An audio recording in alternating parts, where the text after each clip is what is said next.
Fala pessoal, tudo bem com vocês? Vitor Pereira, hein? Inventou e perdeu mais uma. O Fernando Diniz dominou o segundo tempo e o Flu é campeão da Taça Guanabara. Um jogo muito acidentado, de polêmicas com a arbitragem, idas e voltas. Chega mais, eu sou o Chico Garcia, inscreva-se no canal e vamos juntos!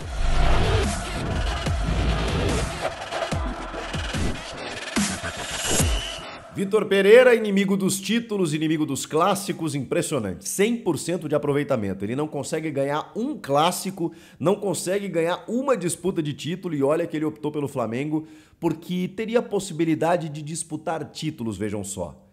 Cara, que loucura! Emendou uma sequência de derrotas, insucessos, fracassos, perdeu a Supercopa, perdeu o Mundial, aliás, perdeu de estar na decisão do Mundial, perdeu o terceiro lugar para o Al Hilal. Perdeu a Recopa, perdeu a Taça Guanabara. A Taça Guanabara, o primeiro turno do Rio de Janeiro, do Campeonato Estadual. Nem isso o Vitor Pereira conseguiu vencer. Se ele vai permanecer, eu não sei. A minha sensação, tá? De longe, de que ele foi contratado para fazer uma cirurgia nesse elenco, nesse time. Vocês estão vendo aí que tem alguns jogadores do Flamengo que estão sendo negociados, o Marinho já está indo embora, o Ângelo está sendo contratado do Santos, o VP está de olho no Fausto Vera, lá do Corinthians, que não vai levar, mas o Luan do São Paulo, que não renovou o contrato ainda. Eu acho que o Vitor Pereira foi colocado como um escudo para essa diretoria incompetente para poder fazer coisas que talvez outro técnico não conseguisse, porque era necessário um cara com um pouquinho mais de estofo, um pouquinho mais de respaldo, para que suportasse os gritos de burro, como a gente viu hoje no Maracanã, e fizesse aquilo e não se preocupasse em se incomodar com o jogador, porque ele vai lá, toma as decisões dele e não está preocupado com isso. O Dorival não tem esse perfil. O Dorival é um cara conciliador. Então, é uma sensação de fora, não é informação, tá, gente? Até porque o Marcos Braz disse que o Dorival tinha que ter saído, mas não explicou por quê. Eu acho que é isso. Olhando de fora, que o Flamengo queria promover algumas mudanças no elenco, sei lá, talvez entendendo que alguns jogadores estivessem acomodados, queria fazer algumas rupturas por ali e precisava de um cara para fazer isso. E como a diretoria não quer se expor, contratou um técnico que está fazendo isso, inclusive com a modificação bem clara e explícita no time no dia de hoje. Agora, por isso, exatamente por isso, que eu acho que ele não vai ser demitido. Porque eu acho que ele está sendo contratado para fazer isso. Claro que eles queriam vencer títulos, né? Óbvio. Claro que eles também imaginavam que o Flamengo pudesse ter um retrospecto um pouquinho melhor do que está acontecendo nesse início de ano. Mas eu acho que as mudanças que ele está promovendo é para isso que ele foi contratado. E demiti-lo agora também, digamos que seria uma admissão de culpa. Erramos. E eu não vejo a diretoria do Flamengo com a humildade suficiente para isso. Então eles vão ficar abraçados no VP, pelo menos até o início de uma Libertadores, pelo menos até o início de um Campeonato Brasileiro. E aí, se realmente o time não engrenar, eles vão ser obrigados a mudar. Ou também, vamos lá, não sejamos ingênuos, o Flamengo deve estar esperando o meio do ano para saber de que forma as peças vão se movimentar no xadrez dos técnicos mundiais. E aí existe uma informação, uma especulação de que o Flamengo gostaria de contar com o Tite quando ele voltar a trabalhar. O Tite está buscando um clube na Europa assim que a janela, né, mais quente na metade do ano se abrir. Se o Tite não conseguir um mercado num clube europeu, a tendência é que ele volte a trabalhar no segundo semestre. E aí o Flamengo se colocaria como opção. Outro nome especulado, Jorge Sampaoli.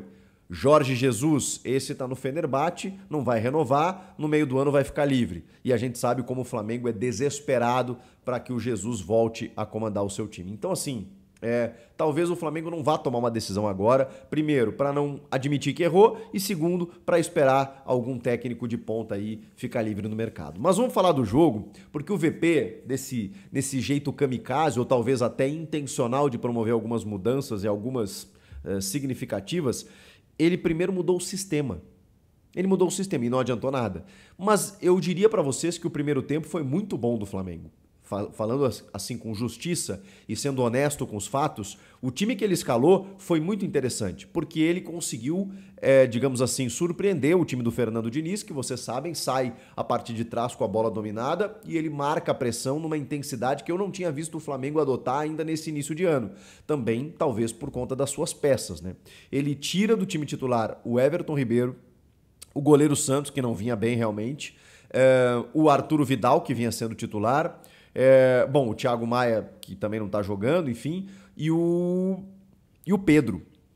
Esses jogadores ele tira do time titular. E o Ayrton Lucas também, que vinha sendo enfim, uma boa opção ali pelo lado esquerdo, um jogador até titular. E ele adota um sistema com 3 zagueiros, Pablo, Rodrigo Caio e Léo Pereira. Cara, o Léo Pereira voltando de lesão e o Rodrigo Caio, depois de uma longa parada, né? Jogou já nesse Carioca, mas assim, não é um jogador que ainda está no nível da sua forma física. E ele adota 3 zagueiros, com 2 desses zagueiros ainda sem condições reais. Tanto que o Léo Pereira, inclusive, sai antes do fim do jogo. O Mateuzinho na lateral direita, o Everton Cebolinha como um ala pela esquerda, olha só, sem lateral esquerdo. Então, Everton Cebolinha faz aquele lado. No meio de campo, com o Igor Jesus, Gerson e Matheus França, juntamente do Arrascaeta e o Gabigol, mais de 9, o cara mais avançado. É um time completamente diferente, mas que, repito, conseguiu promover uma intensidade que eu ainda não tinha visto e surpreendeu a equipe do Fluminense. Mas o gol sai através de uma jogada individual, justamente do Cebolinha, que estava na lateral. Quando o Flamengo era atacado, ele baixava numa linha de 5, então tinha os 3 zagueiros, mais o Mateuzinho e o Cebolinha defendendo. Olhei e pensei, meu Deus do céu, o que o Vitor Pereira pretende com isso? Só que o Cebolinha, com a bola no pé, faz aquilo que a gente sabe a capacidade dele. Entrou costurando, driblou todo mundo e fez 1-0 para o Flamengo. O Flamengo que chega ao segundo gol, inclusive, mas aí uma falta na origem que o árbitro não marca no campo e é preciso chamar pelo VAR uma falta cometida em cima do volante André, em que ele está sendo marcado, tem um puxão no ombro ali, a bola sobra para o Gabigol tocar para o fundo da rede. Aliás, o árbitro Graziani Maciel Rocha merece uma menção. Que arbitragem horrorosa, terrível, perdida. Vamos combinar que a 30 segundos o Gabigol tinha que ter sido expulso. Papo reto, poucas ideias. O Gabigol simplesmente chuta, dá um pontapé no André. Acho que os jogadores do Flamengo entraram pilhados porque o André tinha dado uma entrevista dizendo que o Fluminense era favorito pelo momento dos clubes e tudo mais. Todo mundo queria matar o André no jogo. E o Gabigol, com 30 segundos, dá um pontapé no André e depois chuta a bola em cima dele. E o juiz dá só o amarelo. Ali era expulsão. Expulsão. O Gabigol entrou para patifar. Entrou para patifar e a jogada ali era para expulsão. No final do jogo, o Gerson dá um chute no jogador no chão, caído, e recebe só um amarelo. Aí o que o juiz faz no meio da confusão? Expulsa o Felipe Melo, que estava tentando separar a briga.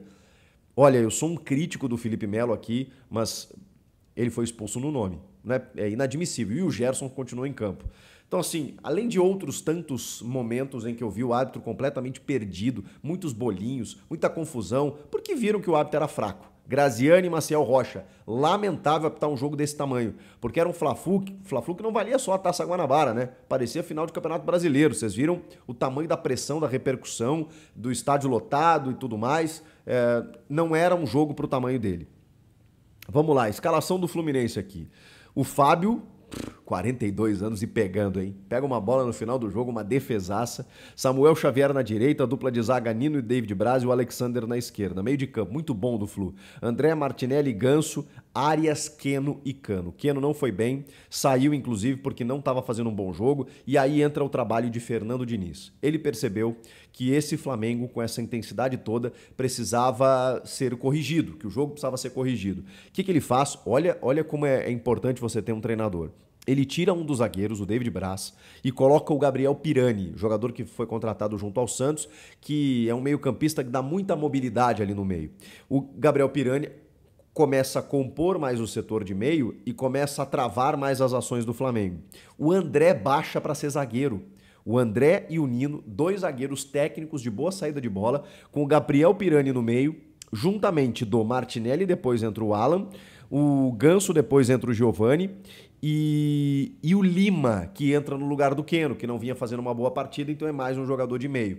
O que acontece? O Fluminense constrói a sua virada. Primeiro com o Cano, que é um absurdo de jogador, né? Impressionante como ele faz gol, a bola sobra para ele, ele guarda, não tem jeito. E depois, lá no finalzinho, com o Gabriel Pirani, depois de um cruzamento em que a bola passa pelo Cano, o Cano chuta, a bola passa por todo mundo e o Gabriel Pirani toca para o fundo da rede. Mas naquele momento, o Fluminense já era dominante, já era muito melhor no segundo tempo, já era, digamos assim, Me faltou a palavra. O dominante, né? Vou ficar nessa, das ações, da posse, da construção ofensiva. E aí, por outro lado, o Vitor Pereira começa a fazer as suas trocas e aí ele tira ao mesmo tempo, logo a 20 e poucos minutos, o Arrascaeta e o Gabigol. O estádio inteiro chama o técnico português de burro. Mas ele pede também, né? Aí ele começa a promover trocas. O Gabigol estava bem no jogo, o Arrascaeta estava bem no jogo, eu ouso dizer que não. Mas assim, o problema é você tirar o Gabigol, que pelo menos, e aqui está um crítico aqui em relação à postura dele, porque ele poderia ter sido expulso antes do primeiro minuto de jogo, mas o Gabigol é um cara que está lá tentando vencer o tempo inteiro. Você tira o Gabigol e bota o Mateusão, com todo respeito ao Mateusão, não. Você tira o Igor Jesus e bota o Vidal. A do Léo Pereira pelo Fabrício Bruno foi protocolar, era necessária por lesão. Aí ele coloca o Everton Ribeiro no final, mas ele tira o Arrascaeta. E aí coloca o Ayrton Lucas no do Arrasca. Vitor Pereira, meu amigo. Assim, o Fluminense foi campeão da Taça Guanabara, comemorou demais, tem que comemorar mesmo, o campeonato ainda não está decidido, né? Mas é um primeiro turno que a gente sabe como os clubes valorizam. E para o Flamengo, depois do cômputo dos 3 títulos perdidos, valia muito porque poderia não valer tanto assim caso o Flamengo vencesse. Ah, tá bom, a Taça Guanabara, não dá nem para comparar, né? Com a relevância de Supercopa, do Mundial e da Recopa. Agora, eu até falei isso hoje, experimenta não vencer. E é o que está acontecendo, porque aí vem o combo de todas as derrotas, de todos os insucessos. Vitor Pereira e Flamengo é um casamento que ainda não deu certo. Se ainda vai dar, tô achando difícil. Mas acho que ele ainda não vai ser trocado. Ainda não. É só um palpite, tá? Claro que a qualquer novidade eu volto aqui para trazer para vocês. O que vocês acharam do jogo? O que vocês acharam da eliminação do Flamengo, né? Ou perda do título, né? Porque agora tem as semifinais e o Flamengo tá lá, junto com o Volta Redonda, o Vasco e também o Flu. Deixa o teu like, inscreva-se no canal, eu volto na próxima. Tchau!